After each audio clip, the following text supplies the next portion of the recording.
Question number 13 है।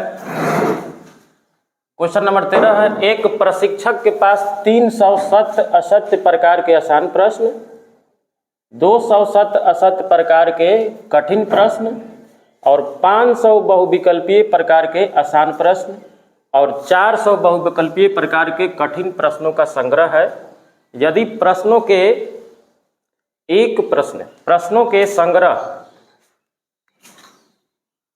संग्रह से एक प्रश्न यादृच्छिया चुना जाता है तो एक आसान प्रश्न की बहुविकल्पीय होने की क्या प्रायिकता है?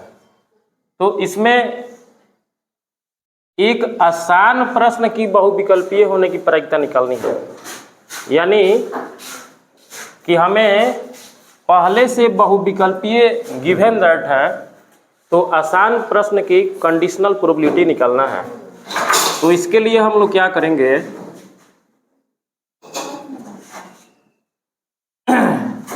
मान लिया कि आसान प्रश्न होने की घटना, आसान प्रश्न होने की घटना, इसको हम ई मान लेंगे और जो दिया है यानी कि बहुविकल्पीय होने की घटना है दिया हुआ है। तो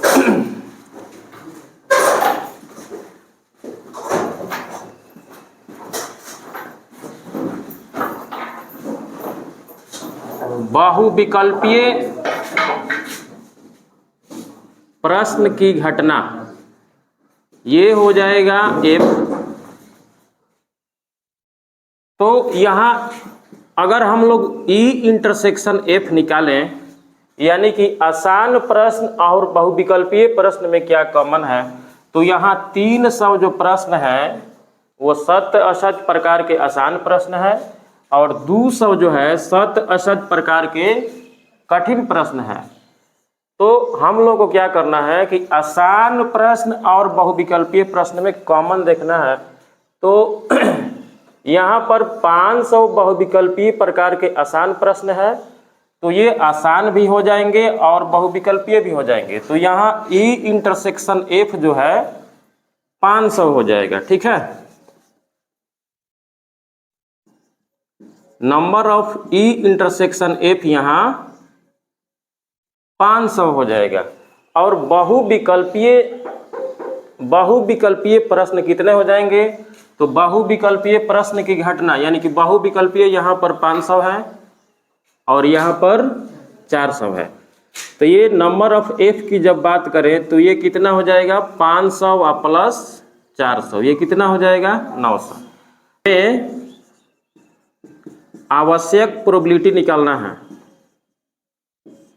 आवश्यक प्रायिकता निकालनी है। क्या निकालना है, probability of E by F, यानी कि घटना एफ घट चुकी है तब ई के होने की क्या प्रायिकता है। तो इसका फार्मूला होता है number of E intersection F by number of F. तो number of E intersection F हमारे पास 500 है और नंबर ऑफ एफ की बात करें तो इसका वैल्यू 900 है। तो यहाँ सीधे 900 कर देना है। ये दोनों जीरो से हाई दोनों जीरो का हो जाएगा, कट जाएगा और 5/9 जो है इसका आंसर हो जाएगा। ठीक है, 14 नंबर क्वेश्चन है। यह दिया गया है कि दो पासों को फेंकने पर प्राप्त संख्याएं भिन्न भिन्न हैं, भिन्न भिन्न है, बराबर नहीं है, यानी कि 1 पे 1 2 पे 2 ऐसा नहीं है। दोनों संख्याओं का योग 4 होने की प्रायिकता ज्ञात कीजिए। ठीक ना, तो सबसे पहले हम लोग दो पासे को फेंक देते हैं और सिंपल स्पेस लिख देते हैं। ठीक ना, दो पासे को क्या करने पे, फेंकने पर सैंपल स्पेस कितना होगा, 1 1 1 2 1 3 1 4 1 5 1 6 2 1 2 2 2 3 2 4 2 5 2 6, ठीक है ना। 3 1 3 2 3 3 3 4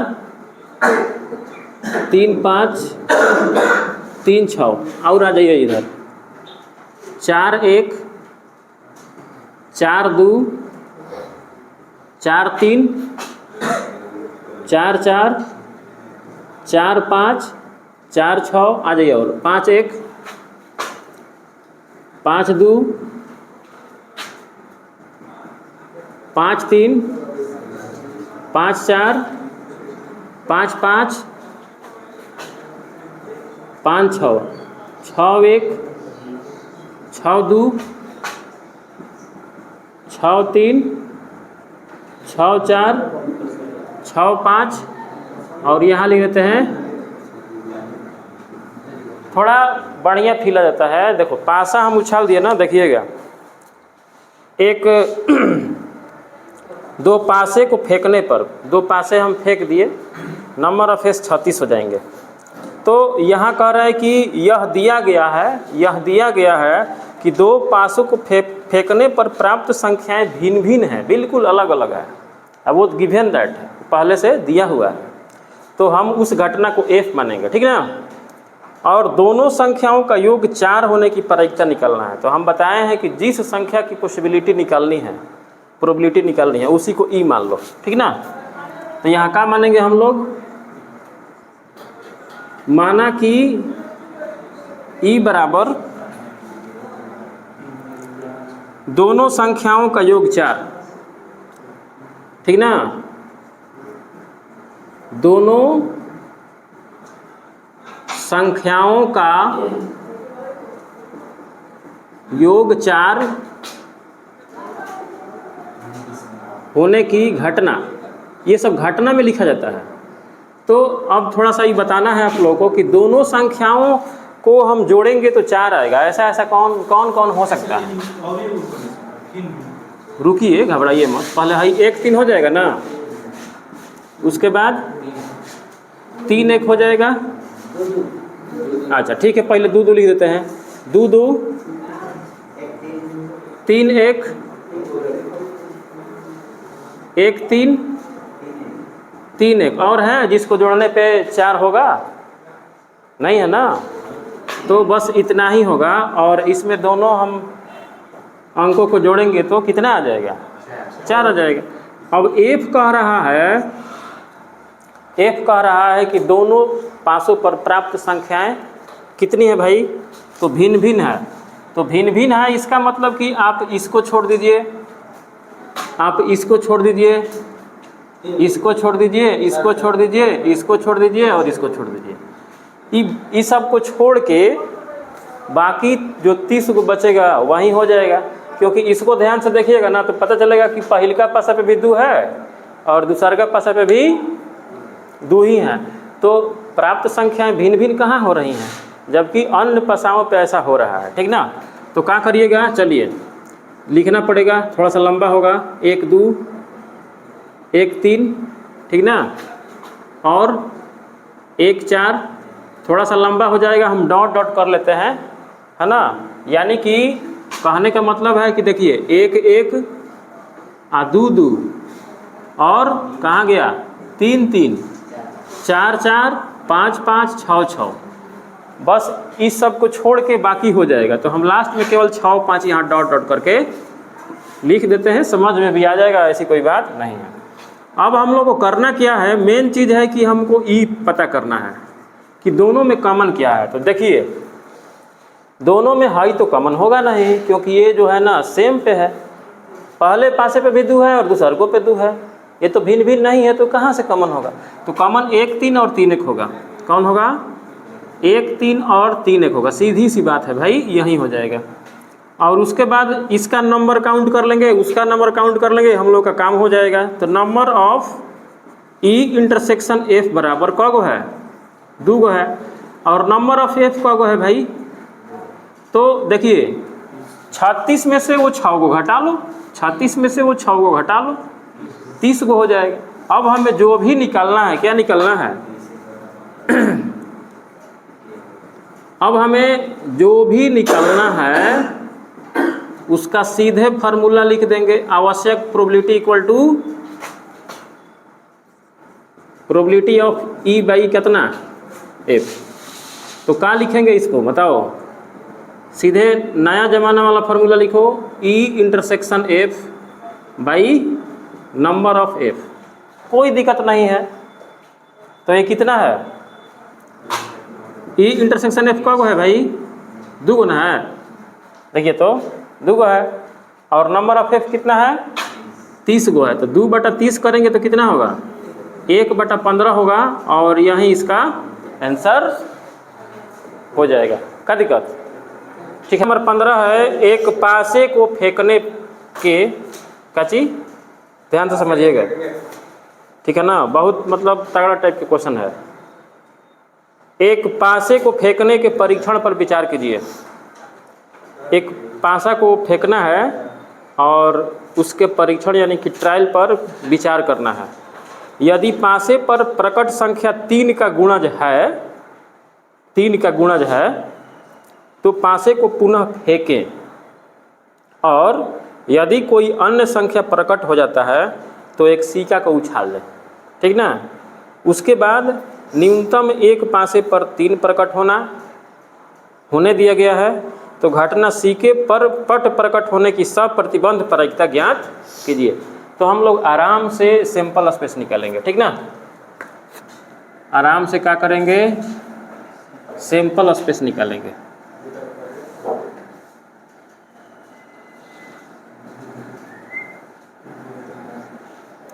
सैंपल स्पेस थोड़ा सा ध्यान से समझिएगा, ये थोड़ा जटिल है। एक पासे को फेंकने के परीक्षण पर विचार करना है। पासा एक ही पासा है, उसी पर विचार करना है। जैसे देखिए पासा पर क्या क्या होता है, देखिए 1 2 3 4 5 6 पासे पे, एक पासे पे इतना चीज होता है, ठीक है ना। अब ध्यान से सुनिएगा। यदि पासे पर प्रकट संख्या 3 का गुणज हो, कहने का मतलब है कि पासे पर प्रकट संख्या 3 का गुणज हो, देखिए 3 का गुणज 3 होगा और 6 होगा, तो पासे को पुनः फेंकें। क्या करना है? अब ये कह रहा है कि पासे पर 3 6 का गुणज आ रहा है, तो पासे को इसके साथ फिर फेंक दीजिए। तो फिर फेंक दीजिएगा तो क्या होगा? फिर फेंके, है ना। 3 का गुणज है तो पासे को पुनः फेंकें। तो चलिए फेंकते हैं। तो फेंकेंगे तो क्या होगा? 3 1 3 2, है ना। 3 1 3 2 3 3 3 4 3 5 3 6, इसमें तो कोई दिक्कत नहीं है। 3 1 3 2 3 3 3 4 3 5 3 6, ठीक है ना। ऐसा ही करना होता है। फिर अब 6 वालों को लेंगे तो 6 1 6 2 6 3 6 4 6 5 6, ठीक है ना। आ जाते हैं इधर 6 1 6 2 6 3 6 4 6 5 6 6, ठीक है ना। इतना हो गया। अब देखिए, अब आगे बढ़ते हैं। पुनः फेंकें। उसके बाद यदि कोई अन्य संख्या प्रकट हो, यानी कि 3 का गुणज नहीं प्रकट हो, तो दूसरी संख्या क्या प्रकट होगी? या तो 1 प्रकट होगा, नहीं तो 2 प्रकट होगा, नहीं तो 4 प्रकट होगा, और नहीं तो 5 प्रकट होगा। ये कह रहा है कि अगर अन्य संख्या प्रकट हो जाती है तो इसके साथ एक सिक्के को उछालना है। तो चलिए भाई एक सिक्का उछाल देते हैं इसके साथ, एक सिक्का इसके साथ उछाल देते हैं। तो जब एक सिक्का उछालेंगे तो क्या होगा? 1 हेड 1 टेल, 2 हेड 2 टेल, उसके बाद 4 head 4 tail, 4 head 4 tail, 5 head 5 tail, 5 head 5 tail. अब इससे ज़्यादा नहीं होगा, ठीक है। अब आगे कह रहा है कि घटना न्यूनतम एक पासे पर संख्या 3 प्रकट होना दिया गया है। मतलब जो भी क्वेश्चन में दिया गया रहता है उसको हम लोग सुविधा अनुसार f मान रहे होते हैं, ठीक ना। तो यहाँ f लिख देंगे और कह रहा है कि सीके पर पट प्रकट होने की पॉसिबिलिटी निकालनी है। तो यहाँ हम क्या करेंगे, माना कि क्या चीज सीके पर पट प्रकट होने की घटना, इसको क्या मानेंगे, ई मान लेते हैं, है ना। सीके पर पट प्रकट होने की घटना को ई मान लेते हैं। तो अब इस सिंपल स्पेस में से ध्यान से देखिए कि सीके पर पट प्रकट होने वाली जो घटना है वो कौन कौन है। देखिए ध्यान से देख के उसमें से सर्च मारिए। यहाँ सिंपल स्पेस में से देखिए सीका पर पट कहाँ प्राप्त हुआ है, देखिए खोजिए, ये यहाँ प्राप्त हुआ है, ठीक है ना। यहाँ लिख लेते हैं नीचे 1 टेल, उसके बाद 2 टेल, उसके बाद 4 टेल, और कौन है 5 टेल, और है नहीं है। तो घटना ये लिख लिया आराम से। उसके बाद देखिए घटना f क्या है, न्यूनतम एक पासे पर संख्या 3 प्रकट होना, ठीक ना। ये गिवन दैट है ना। तो इफ हम f हमारा हो जाएगा न्यूनतम एक पासे पर संख्या 3 प्रकट होना, न्यूनतम एक पासे पर संख्या कौन सी, संख्या 3 प्रकट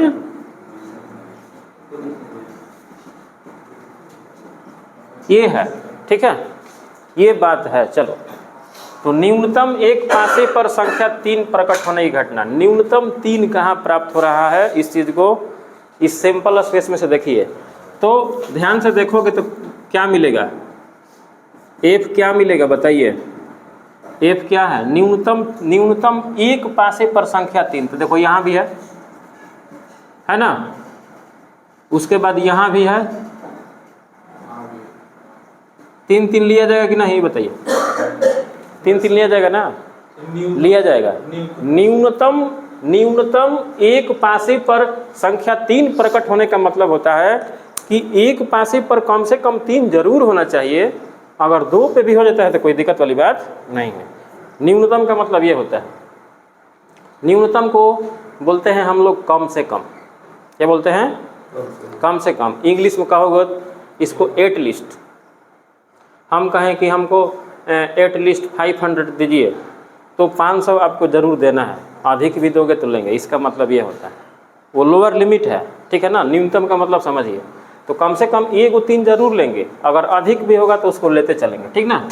यहाँ 3 4 हो जाएगा, उसके बाद यहाँ 3 5 हो जाएगा, और यहाँ 3 6 हो जाएगा, और इसमें एगो का हो जाएगा 6 3 भी हो जाएगा, और इधर कहीं है ये नहीं है, कोई दिक्कत।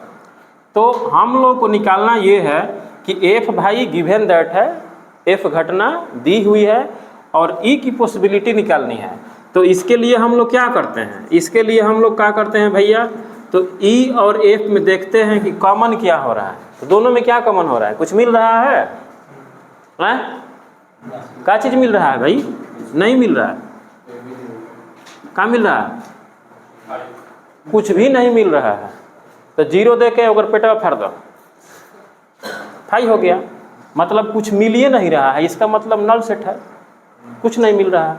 जब इसके नंबर की बात करिएगा तो इसमें तो कुछ है ही नहीं है, तो नंबर का काउंट कीजिएगा तो क्या होगा, 0 हो जाएगा। और उसके बाद नंबर ऑफ एफ की बात की जाए, नंबर ऑफ एफ की बात की जाए तो कब है 1 2 3 4 5 6 7, कब है 7। तो अब यहाँ हम लोग रिक्वायर्ड प्रोबेबिलिटी निकालेंगे, ठीक ना।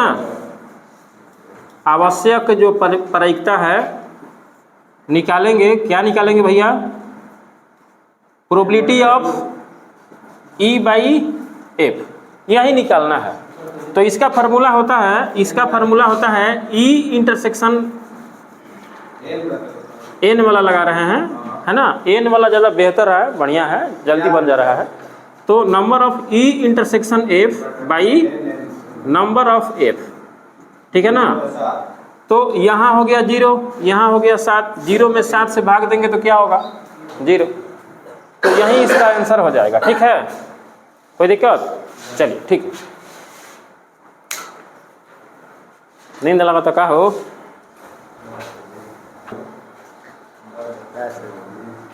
भैया तो हो बनो।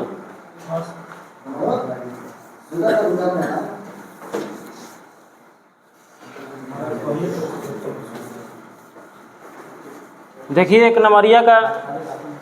नंबर वाला क्वेश्चन का बहुत महत्व ज़्यादा है, क्योंकि बिहार बोर्ड में 100 नंबर का पूछ रहा है ना, तो 1 नंबर वाला विशेष ध्यान देना है। ज़्यादा हार्ड नहीं आएगा, कुछ आसान भी क्वेश्चन रहेगा, खास तौर पे वेक्टर में, 3D में और प्रोबेबिलिटी में आसान क्वेश्चन रहेगा, उसमें ज़्यादा कैलकुलेशन नहीं रहता है, बहुत कम।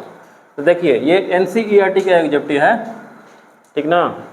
NCERT का ऑब्जेक्टिव थोड़ा ठीक ठाक रहता है, मतलब ज़्यादा उसमें टफ कैलकुलेशन नहीं रहेगा।